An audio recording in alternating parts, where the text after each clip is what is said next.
आपको मनी महाराज फिर काम पे रखना चाहे तो जाइएगा कि नहीं? हम लाइफ में कभी काम नहीं करेंगे। कितना पैसा वो देते थे जब आप उनके वीडियो में काम करते? पैसा कभी 500 कभी 1000, हमारा पेट भी हुआ है सब। अभी जो आपने क्लिप देखा है दोस्तों, ये क्लिप बहुत ही फेमस कॉमेडियन मनी मिराज और उनके टीम झगड़ू महतो की है।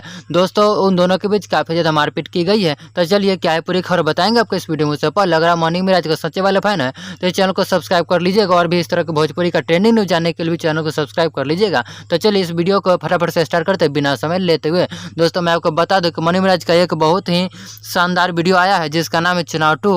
उस वीडियो में झगड़ू महतो कहीं पे नजर नहीं आए हैं दोस्तों। उसके बाद कमेंट में काफ़ी सारा भर के आ रहा है कि झगड़ू महतो आके टीम में क्यों नजर नहीं आए हैं। दोस्तों मैं आपको बता दूं कि झगड़ू महतो और मनी मिराज के बीच काफ़ी ज़्यादा कहासुनी हो गई है और काफ़ी ज़्यादा मारपीट भी हुई है, जो कि आपने क्लिप में देखा है। दोस्तों मैं आपको बता दूं मनी मिराज ने अपनी टीम से झगड़ू महतो को जब बाहर कर दिया, उसके बाद झगड़ू महतो ने किसी दूसरे टीम के साथ काम करने का फैसला लिया है। झगड़ू महतो को वहाँ भी मनी मिराज काम करने नहीं दे रहे हैं, क्योंकि एक यूट्यूब चैनल है जिसका नाम है दिल खुश कॉमेडी। उस पर झगड़ू महतो का 2 वीडियो अपलोड किया गया है, लेकिन मनी मिराज वहाँ भी स्ट्राइक दे दिए हैं। यानी कि मनी मिराज नहीं चाह रहे हैं कि वो आगे काम करे किसी भी दूसरे के साथ। इस खबर को जानने के बाद दोस्तों आपकी क्या राय है और मनी मिराज साहब क्या कहना चाहेंगे, झगड़ू महतो के प्रति आपकी क्या राय है, ये सब कमेंट बॉक्स में जरूर बताइएगा। इस तरह के और भी भोजपुरी का ट्रेंडिंग न्यूज जानने के लिए चैनल को सब्सक्राइब भी जरूर कर लीजिएगा।